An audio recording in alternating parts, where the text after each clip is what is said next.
বন্ধুরা, আশা করি তোমরা সকলে ভালো আছো। তোমার চ্যানেলে তোমাদের সবাইকে স্বাগতম। তোমরা যারা মাধ্যমিক 2027 সালের পরীক্ষার্থী তারা অলরেডি কিন্তু পড়াশোনা শুরু করে দিয়েছো এবং আমি মনে করি যে আর বেশি সময় নষ্ট না করে ফুলফিল প্রিপারেশনের ভেতরে পৌঁছে যাওয়া উচিত।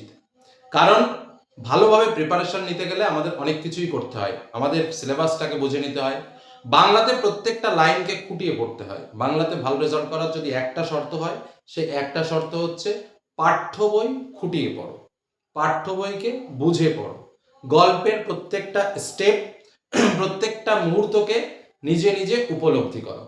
তোমাদের জন্য আমাদের চ্যানেলে দেখবে আমরা আজকে যেহেতু গল্প নিয়ে আলোচনা করছি, এই গল্পে জ্ঞানচক্ষু, বহুরূপী, পথের দাবি, অদল বদল এবং নদীর বিদ্রোহ প্রত্যেকটা গল্প একদম লাইন ধরে ধরে ব্যাখ্যা করা রয়েছে।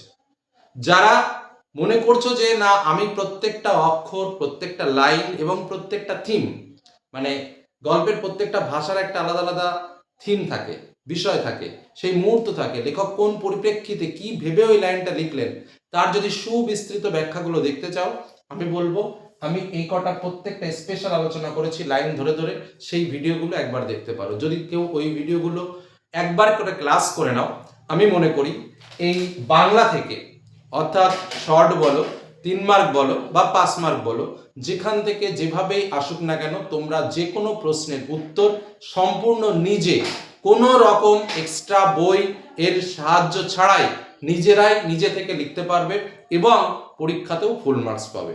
কারণ বাংলার উত্তর লিখে ফুল মার্কস পেতে গেলে একটাই বিষয়, সেটা হচ্ছে সঠিক জানো, সঠিক লেখো। বোঝা গেল কি বললাম?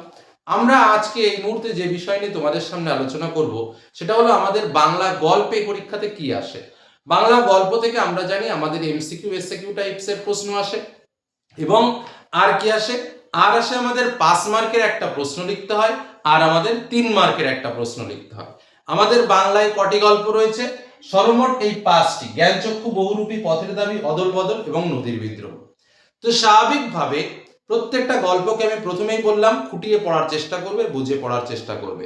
এবার দেখো, তোমাদের জন্য আমি কিছু স্পেশাল মেথড বলে দিই, যেটা খুব ভালো করে জেনে রাখবে। 2026 সালে জ্ঞানচক্ষু থেকে 5 মার্কের প্রশ্ন এসেছে। আবার একই রকম ভাবে 2026 সালে পথের দাবি থেকে 5 মার্কের প্রশ্ন এসেছে, যে কারণে 5 মার্কের প্রশ্নের জন্য জ্ঞানচক্ষু এবং পথের দাবি থেকে আসার সম্ভাবনা নেই বললেই চলে, বা বিগত বছরের প্রশ্নের যে অভিজ্ঞতা তাতে করে আসে না, রিপিটেশন হয় না। এবার তোমাদের 5 মার্কের জন্য যে গল্প 3টে পড়তে হবে: বহুরূপী, অদল বদল এবং নদীর বিদ্রোহ।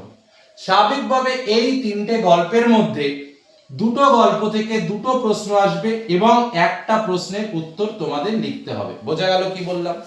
অন্যদিকে 2026 সালে 3 মার্কের প্রশ্ন হিসেবে যেটা এসেছে, সেটা হচ্ছে বহুরূপী থেকে এসেছে 3 মার্কের প্রশ্ন এবং নদীর বিদ্রোহ থেকে এসেছে 3 মার্কের প্রশ্ন। তাহলে স্বাভাবিকভাবে 3 মার্কের প্রশ্নের জন্য তোমাদের জ্ঞানচক্ষু, অদল বদল এবং পথের দাবি, এই 3টে পার্ট কিন্তু ইম্পর্টেন্ট।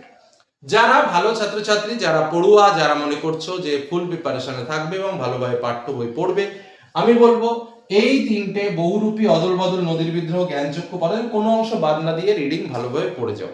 যারা অপেক্ষাকৃত দুর্বল ছাত্রছাত্রী রয়েছে তাদেরকে আমি বলবো এবারে তোমাদের বাংলার গল্প সেকশনের মধ্যে, যেহেতু আজকের আলোচনা গল্প, এই গল্প সেকশনের মধ্যে সবচেয়ে ইম্পর্টেন্ট যে গল্পটা হলো সেটা হলো অদল বদল। অদল বদল গল্পটা এবছরে এমন একটা গল্প যেখান থেকে কিন্তু পরীক্ষাতে প্রশ্ন আসবেই আসবে, কেউ ঠেকাতে পারবে না। সেটা 5 মার্ক আসার সম্ভাবনা তো প্রবল থেকে প্রবলতম, সেই সঙ্গে 3 মার্কেরও আসার সম্ভাবনা প্রবল থেকে প্রবলতম। অর্থাৎ 5 মার্কের প্রশ্ন এবং 3 মার্কের প্রশ্নের মধ্যে দুটোই তোমরা এই অদল বদল থেকে কমন পেতে পারো, আবার ন্যূনতম একটা তো পাবেই পাবে। সেই কারণে অদল বদলকে একদম মিস করা যাবে না। বোঝা গেল কি বললাম? দ্বিতীয় যে কথাটা বলবো, দেখো তাহলে 5 মার্কের জন্য কিন্তু অদল বদল আমার কমন। 5 মার্কের জন্য আমি বলবো কিছু পড়ো আর না পড়ো, কেউ অন্তত অদল বদলটা পড়ো, 5 মার্ক ইজিলি কমন পেয়ে যাবে। এবার আমরা চলে আসবো 3 মার্কের জন্য। তো স্বাভাবিকভাবে অদল বদল থেকে আমরা যেহেতু 5 মার্কের প্র্যাকটিস করছি, তো স্বাভাবিকভাবে অদল বদলের থেকে আমরা 3 মার্কের প্র্যাকটিস, আমাদের একই বিষয়, আমরা লিখে ফেলতে পারবো। এবার দেখো এই জ্ঞানচক্ষু এবং পথের দাবি দুটোই অসাধারণ গল্প এবং দুটোই সহজ এবং ছাত্রছাত্রীরা খুবই পছন্দ করে।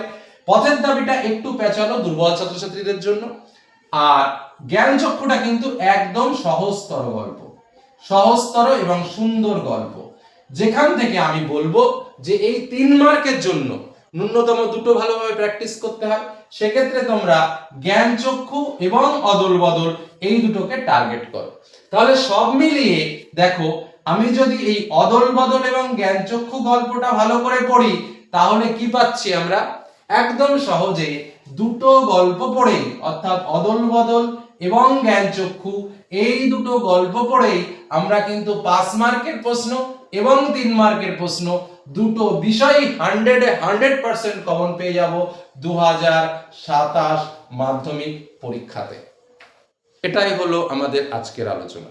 প্রশ্ন বাংলার এমন একটা বিষয় যেখান থেকে আমরা প্রত্যেকটা লাইন থেকে আমাদের প্রশ্ন আসতে পারে, এই কথাটা মাথায় রেখো। আমরা অবশ্যই তোমাদের জন্য স্পেশাল কোশ্চেন শেয়ার করে দেবো যে এই প্রশ্নগুলো রেডি করো, কিন্তু তোমাদের জন্য যে কথাটা বলা, এই দুটো গল্প অর্থাৎ জ্ঞানচক্ষু এবং অদল বদল যারা অপেক্ষাকৃত দুর্বল তাদের জন্য বলছি, এই দুটো গল্পকে যতবার পারো সময় পেলেই রিডিং পড়ো, সময় পেলেই রিডিং পড়ো। অন্তত এই 5 এবং 3 এই 8 মার্ক হাতের মুঠোয় থাকবে, তার সঙ্গে তো শর্ট কোশ্চেন এক্সট্রা, মানে আরো 10-12 মার্ক এমনিতেই তোমরা পাবে। তবে হ্যাঁ, প্রত্যেকটা গল্পের থিম, লেখক, কোথা থেকে কি নেওয়া হয়েছে সমস্ত কিছু যেন মাথায় থাকে, আর পাঠ্য বইকে খুঁটিয়ে পড়ো। খুব তাড়াতাড়ি তোমাদের জন্য স্পেশাল কোশ্চেন প্রত্যেকটা অংশ থেকে কি কি হতে পারে, কি কি প্রশ্ন এবছরের জন্য ইম্পর্টেন্ট সেগুলো শেয়ার করবো। চ্যানেলের সঙ্গে থাকো। আর যে কথাটা বললাম, প্রত্যেকটার স্পেশাল আলোচনার জন্য চ্যানেল প্লেলিস্টে তোমরা ভিজিট করতে পারো, সেখানে তোমরা এই প্রত্যেকটা গল্পের পুঙ্খানুপুঙ্খ ব্যাখ্যাও কিন্তু দেখে নিতে পারো। ঠিক আছে, তো আজকের আলোচনা এটুকু। শুধু গল্প সম্পর্কে আমরা আলোচনা করলাম, গল্পের কি কি প্রিপারেশন আমরা নেব সেই সম্পর্কে আলোচনা করলাম। ভালো লাগলে লাইক করো, বন্ধুদের কাছে শেয়ার করো। ধন্যবাদ।